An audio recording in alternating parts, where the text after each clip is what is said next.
The sun is shining, the birds sing, fresh air is filling your lungs and you're burning calories. We're not talking about pumping iron alfresco or even going for a light jog. No, we're talking about a spot of gardening.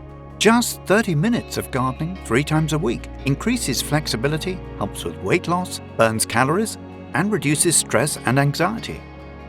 According to Public Health England, gardening is a physical activity which can help reduce the risk of obesity, type 2 diabetes, and heart disease.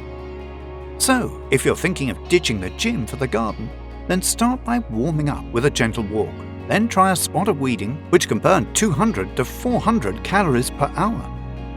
Next, up the intensity with a bit of good old-fashioned digging. Before maintaining your fitness with raking to tidy away any debris. And finally cool down by watering your flowers. It's healthy, it's fun, and it's great to be outside. The versatility and enjoyment of garden workouts are irresistible. So, why don't you start right now? Head to exceptional.com for the latest from us.